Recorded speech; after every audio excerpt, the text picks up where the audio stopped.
Bueno, muy bien. Además tengo que decirles que el Twitter se está calentando y yo le voy a hacer las preguntas que ustedes me están enviando a través de Facebook y a través de Twitter para el general Marco Miyashiro. Hoy día se ha creado el Escuadrón Génesis, se va a dedicar exclusivamente a capturar sicarios y marcas. Eso es lo que ha dicho hoy día el ministro del Interior, Wilfredo Pedraza.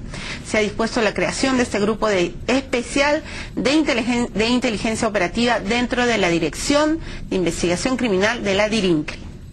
Buenas noches, general Miyashiro, ¿cómo está usted? Buenas noches, señorita Mileros, y muchas gracias por sus palabras. Y en primer lugar quería aclarar que le agradezco por la referencia que hace a mi persona, pero eso fue el resultado de todo un grupo, un equipo de trabajo que fue el Grupo Especial de Inteligencia. Un grupo al que todos los peruanos le estamos agradecidos y por eso creo que los peruanos sabemos reconocer cuando la policía cumple con su labor y cuando finalmente nos salvan de las jarras. Yo le quiero preguntar esta noche a usted, que es un especialista, ¿este Escuadrón Génesis es el principio de una buena estrategia política para reducir la acción de sicarios y de marcas en nuestro país? Dependerá mucho del espíritu y de esa vocación de servicio que tenga este equipo. Recuérdese que cuando se creó el GEIN, el Grupo Especial de Inteligencia de la DIRCOTE, eran conocidos como los cazafantasmas y todos se burlaban de ellos. ¿Por qué? Porque se hacían los seguimientos, no se capturaban a las personas, hasta que después de acumular los elementos probatorios, se lograba, con la captura, la intervención, la participación del Ministerio Público, obtener condenas ¿no? muy bien sustentadas. Este grupo, yo le deseo la mejor de las suertes, y a diferencia de otros generales de la policía que han hecho una mala referencia y han tildado de enlodar esto, no. Este grupo, si logra cimentar su espíritu de trabajo y logra crear la mística necesaria, estoy seguro que va a poder combatir. Pero debe tener en cuenta también el señor ministro que inteligencia requiere de un presupuesto muy especial, ¿no? Inteligencia más presupuesto es igual a información valiosa. Por lo tanto, si no le va a dar presupuesto, entonces sí es lo mismo que nada. Es lo mismo que nada. Usted ha sido director nacional de la policía y hoy día el general Jorge Flores Goycochea es la autoridad principal. ¿Cómo ve usted? Usted sabe de la fuerza policial. Usted ha vivido, usted ha crecido ahí, usted se ha formado, usted sabe quién es quién. Explíquenos cómo es este nuevo general, porque el general Salazar nos estuvo meciendo, nos estuvo mintiendo, él por supuesto salió muy ofendido, salió gritando, pero lo cierto es que no cumplió con su trabajo. Y ahora está el señor Jorge Flores Goycochea. ¿Me puede explicar si usted confía en él? Claro, yo sí. El señor Jorge Flores Goycochea es un excelente general. Y en principio yo no critico por su nombre a las personas que ocupan ese cargo. El problema de un director general es la injerencia política, ¿no? Recuérdese algunos hechos en donde el político quiere que se presenten las noticias en una determinada forma. Y si el director se deja llevar por esos condicionamientos políticos, va a fracasar, ¿no? El policía debe ser un ente eminentemente técnico, basados en la criminalística, en las ciencias forenses, etcétera, pero no debe de ceder a esas tentaciones políticas que le dicen enmascarar cosas. Hemos tenido el caso de los pistacos, por ejemplo. Que es una vergüenza lo que pasó. Las reuniones en Cachiche, en la bruja de Cachiche. Pero era el mismo que de Salazar. Bueno, yo no quiero mencionar nombres, pero la gente se acuerda y esa es la injerencia política. Okay. ¿No? Que perjudica a una institución que es eminentemente técnica. Entonces, en este punto, usted le da el beneficio de la duda al nuevo director, al general Flores. Por supuesto, y no solamente la duda, sino todo mi respaldo. He conversado muchas veces con él cuando hemos estado en la actividad y en otro tipo de funciones, y es un excelente oficial, un excelente policía. General Si eso lo aplica a la función policial, omitiendo la injerencia política, más que política, politiquera, entonces va a tener éxito. General Miyashiro, ¿usted cree que este problema de la seguridad es un tema de percepción o cree que realmente los peruanos tenemos derecho a estar preocupados? Las encuestas hablan de que la percepción es mucho mayor, pero es una realidad y no una percepción el incremento que ha habido en estos últimos meses, ¿no? Y este incremento se debe también a que la policía ha sido sumamente golpeada. Todavía el personal que se encuentra en actividad no se ha percatado del grave perjuicio que le ha creado el paquete legislativo que precisamente para reforzar la seguridad ciudadana se ha emitido en el mes de diciembre del 2012. Por ejemplo, el sistema remunerativo, ¿no? Eso le va a crear muchos perjuicios porque, le pongo el ejemplo de nuestra heroína Magdalena, la suboficial Grosso. A ella la han ascendido póstumamente y muy merecido a suboficial superior, pero su pensión no va a ser de suboficial superior. Si ella estuviera viva, recibiría el 75% de promedio de sueldo de los últimos 5 años. 75%. ¿Cuánto recibía de sueldo la suboficial? Ya se le quitó el 25%. Y los deudos van a recibir el 50% de ese 75%, a diferencia de los antiguos que los deudos recibían el 100% de la pensión del fallecido. ¿Pero cuánto recibía? Debe ser un promedio de 3.000, 3.200 soles. 3.200 soles. A eso hay que ponerle 75% y al 75% hay que quitarle la mitad porque es lo que van a recibir los hijos por la que ella se sacrificaba. Ok, pero usted combatió, y luego vamos a hablar, porque es un tema muy importante, el tema de los sueldos de los policías. Usted combatió un gran problema que fue el terrorismo.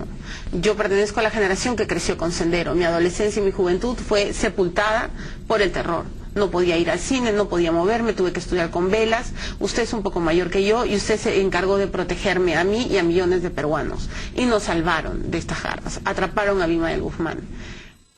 Hay quienes dicen que estamos viviendo una segunda ola de violencia con el sicariato y que no tenemos que permitir que esto siga avanzando.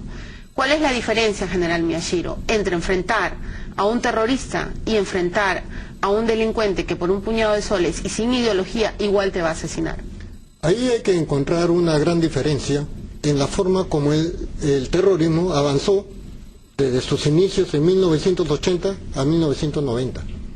En 1990, y todos lo quieren negar, pero se debe reconocer, cambiaron la legislación, cambiaron las leyes, cambiaron los procedimientos y hubo una mayor importancia a las actividades de inteligencia. En el cambio de leyes, por ejemplo, ocurría que el terrorista amenazaba a los jueces y era puesto en libertad por falta de pruebas, decían, ¿no? Cuando se cambian las leyes y se ponen los jueces sin rostro, se ponen los jueces militares, todos eran sentenciados. Eso fue disminuyendo. Un cambio en la legislación. Los menores de 14 años que eran captados por adultos terroristas eran considerados delincuentes. Entonces, es una legislación sumamente drástica y que aparentemente, o quizás realmente, viola los principios doctrinarios del derecho internacional. Pero ¿qué era lo que necesitaba nuestro pueblo peruano? Leyes duras, ¿no? Y si no toman esa decisión política de poner leyes duras ahora, el Perú cada vez se va a ir agravando más y más hasta llegar a situaciones caóticas como las que ocurre, por ejemplo, en los países del norte. ¿Usted siente que estamos viviendo una segunda ola de violencia tan o parecida a esos años de terror, o estamos exagerando? Usted está organizando una marcha por la seguridad, sí, por la seguridad. Yo la vida. felicito, porque verdaderamente en hechos reales y no en percepciones, la violencia se ha incrementado terriblemente en nuestro país. Entonces no estamos exagerando. No es una exageración, porque vea usted, me habla de sicariato, modalidad que se ha importado de los delincuentes mexicanos y de los carteles colombianos, ¿no? Pero también tenemos las extorsiones dentro de lo que es construcción civil. Exacto. No colocar una granada de guerra en la puerta de un ciudadano para después extorsionarlo pidiendo dinero y que ellos prefieran ceder ante la delincuencia. Las extorsiones que se da en el norte, en Chiclayo, Usted en acaba de Trujillo. tocar un punto neurálgico que muchas veces los peruanos no nos enteramos. En construcción civil hay unas bandas organizadas que extorsionan a ingenieros, arquitectos. Si no contratan a quien se tiene que contratar, entonces hay una extorsión y al final tienen que ceder ante el chantaje del delincuente. Claro, y ellos tienen que pagar mensualmente un cupo, ¿no? Caso contrario, se van a ver agraviados. Pero pregúntese usted, ¿por qué los delincuentes de construcción civil todos portan armas? Y una gran parte tiene licencia expedida por la ahora Superintendencia de Control de Armas y Municiones de Uso Civil. ¿Por qué? ¿Cuál es su respuesta, general? Porque el delincuente que sale libre, ¿no?, borra sus antecedentes por respeto a sus derechos humanos. Cosa que debería hacer, pero hay un abuso del derecho ahí. Entonces, tiene que haber una discriminación para la expedición de licencias de uso de armas de fuego. No puede darse tan libremente. Tengo que ir a una pausa, pero es verdad lo que están diciendo últimamente, que a veces son los propios policías los que alquilan, malos policías, los que alquilan sus armas a los delincuentes para que luego puedan atracar como están haciéndolo. No solamente alquilan las armas, también dan protección y en otros casos dejan de ser policías y se convierten en asaltantes vistiendo el uniforme policial. ¿Hay solución? Sí, una drástica medida, ¿no?, y un control que debe ser permanente. Un ejemplo, cuando uno trabaja en instituciones con inteligencia que se dedican a la labor de inteligencia, periódicamente y de manera inopinada se le toma muestra de sangre para ver si es consumidor de drogas. Se podría hacer eso en la policía, por ejemplo, para evitar que la microcomercialización del barrio esté con la protección de un mal policía de la comisaría. Interesante la propuesta, pero polémica. Vamos a ver qué es lo que dicen en el Twitter y en el Facebook. Estoy conversando con el general Marco Miyashiro. La gran pregunta es, ¿qué hacemos los ciudadanos? ¿Qué hacemos frente a este panorama? ¿Cómo nos defendemos? Claro, ya nos han dicho, si nos asaltan hay que dar todo, ¿no es cierto? No hay que poner resistencia, obviamente lo material va a regresar, pero la vida no. Y entonces, un hombre como el general Miyashiro, que ha estado acostumbrado a defenderse, ¿cuáles son las recomendaciones de seguridad? ¿Cómo vamos a actuar en el terreno de la prevención? Esta y otras preguntas después de la pausa. Marco Miyashiro, general de la policía, recordado por todos los peruanos como uno de los miembros del GEIN, este grupo especial de inteligencia que atrapó a Abimael Guzmán, y desde entonces su voz es una de las más autorizadas en lo que significa seguridad. Le estamos preguntando qué vamos a hacer, ¿no es cierto? Estamos todos preocupados por estos niveles de violencia que estamos presenciando en nuestro país. General Miyashiro, le están preguntando en Twitter si usted cree que es más efectivo aumentar policías o cambiar las leyes.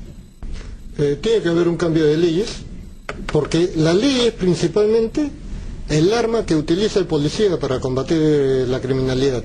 Y si no cuenta con leyes adecuadas, va a ser un fracaso. Pero aparte de las leyes, es también la interpretación y el cumplimiento de las leyes por los otros organismos, el Ministerio Público y el Poder Judicial. En el Ministerio Público, en la aplicación del nuevo Código Procesal Peruano, en los 16 distritos judiciales, en todos estos distritos se ha incrementado la criminalidad. ¿Por qué? Primeramente porque el delincuente tiene un abogado defensor que le paga el Ministerio de Justicia. El abogado defensor. El delincuente, en cuanto es atrapado. El agraviado que se la pague de su bolsillo. El agraviado que se la pague de su bolsillo. O sea, si hoy día a mí me asaltan con una pistola, como me ha pasado, el delincuente al que lo atrapen, él va a tener abogado de oficio y yo no. ¿Eso me está diciendo? Así es, ¿no? Y por otra parte, la oralidad, que es una gran ventaja para abreviar los juicios, genera un doble problema en el Perú, ¿no? Porque el delincuente amenaza a la familia y la familia no se presenta ya a acusarlo en el juicio oral. Por eso retroceden. Y por obviamente eso sale en libertad. ¿Cómo es posible que en Tacna, ¿no?, la fuente de información, Ministerio Público, los años 2009 al 2011, se haya dado libertad al 96% porque solo se judicializó el 4%? Solo el 4%. Y en Tacna y en Chiclayo el 12%, es decir, 88% salían en libertad. Entonces, no es que sea malo el nuevo Código Procesal, sino que se tiene que adecuar a la realidad peruana y no poner una ley importada. Y esto tiene que ir acompañado, lógicamente, de la capacitación de la policía, que es todista y no es especializada, del Ministerio Público y del Poder Judicial, para que los tres trabajen armónicamente como el principal mecanismo de control social junto con el Instituto Penitenciario. La policía en este momento, sinceramente y haciendo un mea culpa, está preparada para combatir a los nuevos delincuentes, a los profesionales que tienen pistola, que asaltan en notarías, en pollerías, en plena luz del día, que balean en las puertas de las casas. ¿Los policías están preparados? Considero que debe de entrar en un proceso de readaptación, de reentrenamiento, porque todos estos policías son todistas. Es decir, desde el año 2000 aproximadamente se ha omitido dar educación y formación en las escuelas de oficiales como especialidad, igualmente en las escuelas técnicas.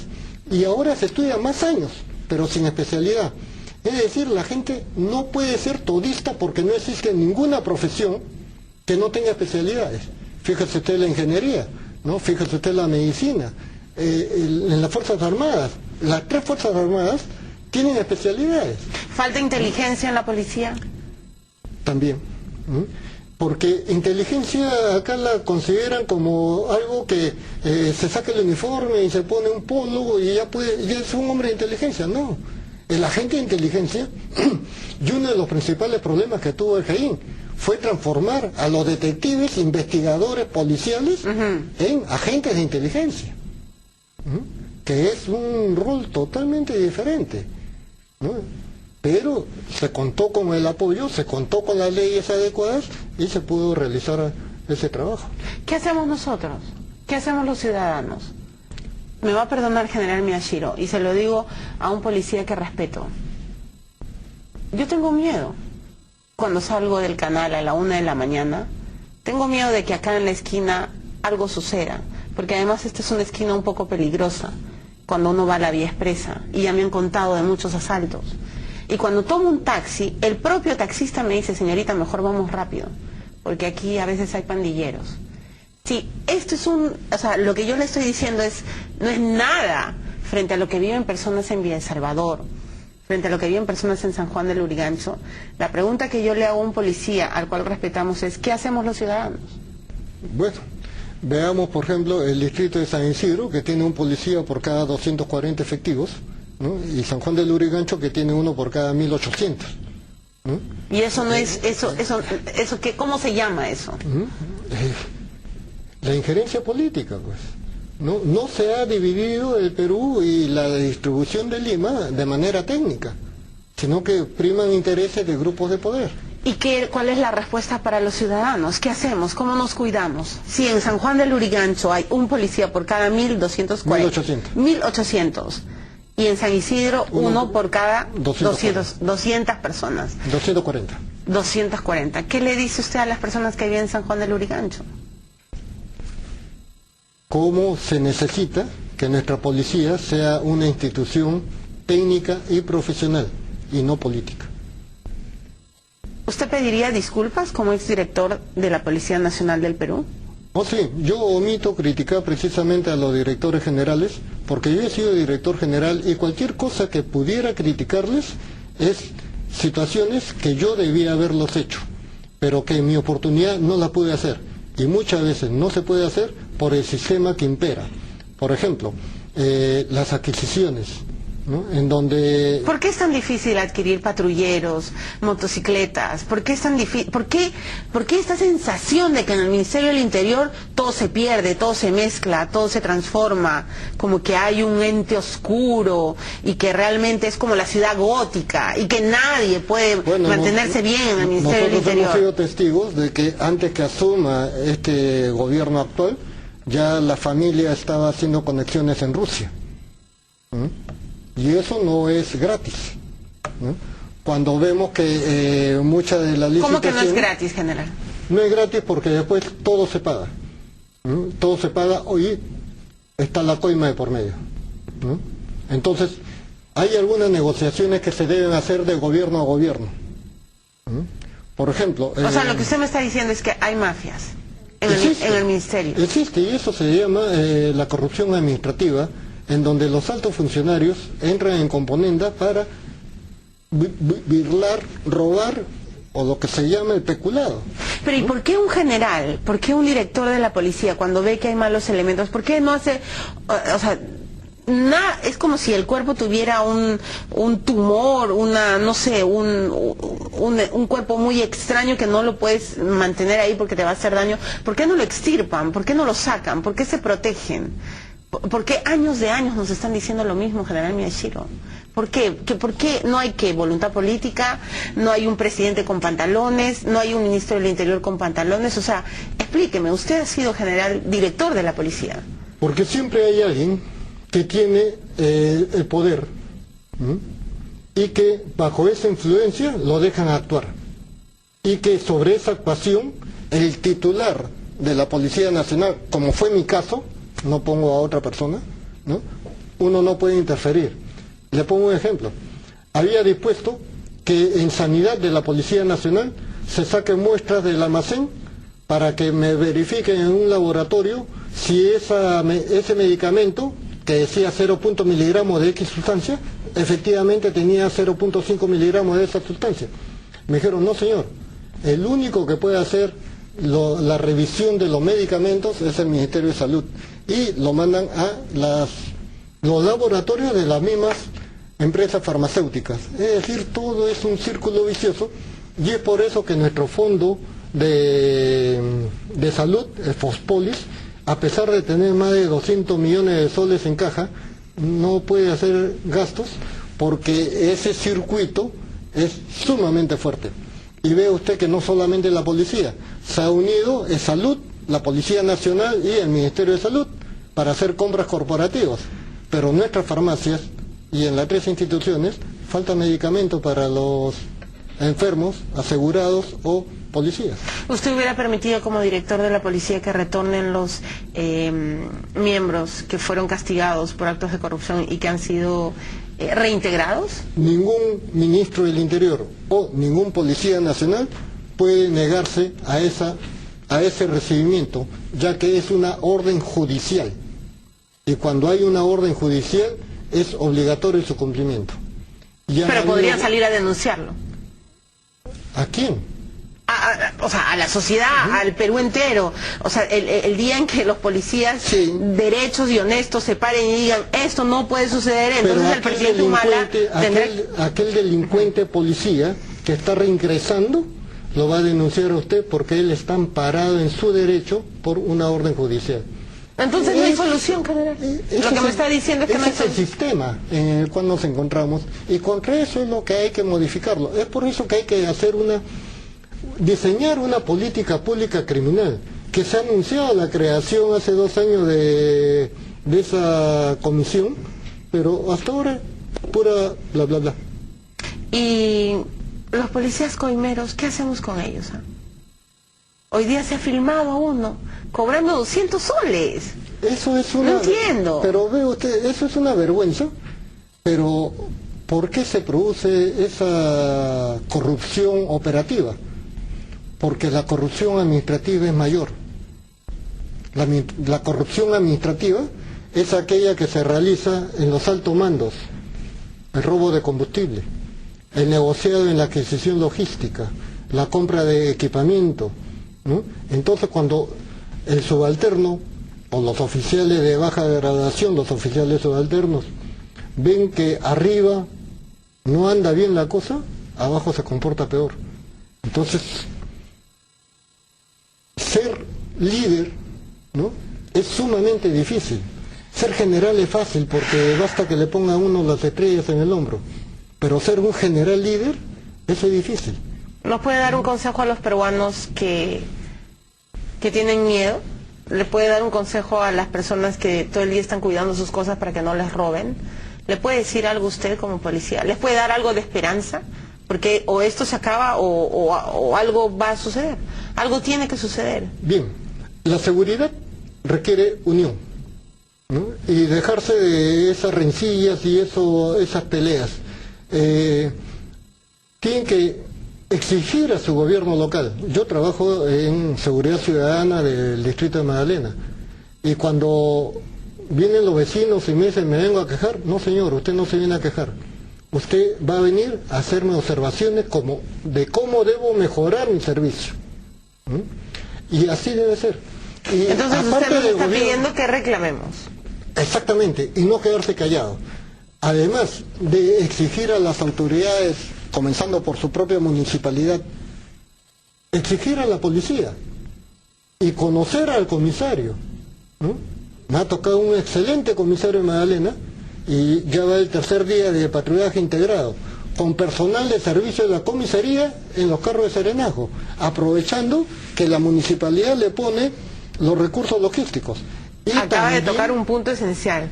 ¿Cuántos de los televidentes conocen al comisario de su distrito? Considero que muy poco, porque tiene 2 semanas de actividad. No, se acaba de incorporar, pero yo digo, yo no conozco quién es el comisario de mi distrito. Ahí está. Claro, es que acaba de tocar un punto neurálgico. ¿Pero por qué? Porque el tercero es la actuación vecinal. Exacto. ¿Usted no conoce al comisario, pero conoce al que vive 3 puertas o 4 puertas más allá de su casa? Antes no, antes se conocía a todo el barrio. Ahora no se conoce ni a los vecinos de la propia cuadra, por su nombre y apellido. Entonces, si no nos conocemos, no sabemos de dónde es, no sabemos cuál es su antecedente, cómo se comportan, y eso hace que cada vez nos encerremos más, ¿no? Las patotas que se formaban en mi juventud en el barrio hacía que los padres de familia nos controlaran. Hoy en día eso ya no existe y casi todos están con el Facebook, o con el Twitter. Exacto, ¿no? Un buen jalón de orejas. Yo le agradezco, general Miyashiro. Es un buen punto el que acaba de decir. Creo que va siendo hora de que conozcamos quién es nuestro comisario, para empezar, y quién es nuestro vecino. Porque si no nos empezamos a cuidar nosotros, tampoco podemos reclamar tanto. Claro. Le agradezco mucho, general Miyashiro. Yo le agradezco mucho esta entrevista y le felicito por Quiero mi vida, y este domingo... Espero que usted vaya. Estaré ahí. Le agradezco mucho. Gracias. Bienvenido, general Miyashiro. Ojalá nos acompañe a marchar. Bien. Muy bien, ha sido el general Miyashiro. Lo voy a volver a invitar, por supuesto. Él es un experto en seguridad y nos va a dar... y vamos a seguir analizando. Ojalá, y le deseo mucha suerte a este nuevo grupo, al grupo Génesis, al que acaba de crear el Ministerio del Interior. Vamos a ver si logra sus objetivos. Vamos a ver si los sicarios desaparecen de nuestro Perú. Después de esta pausa, regreso con el congresista Mauricio Mulder. Mauricio Mulder se acaba de enfrentar esta semana al asesor del no, al señor Luis Fabre, y está diciendo varias cosas. Lo vamos a escuchar.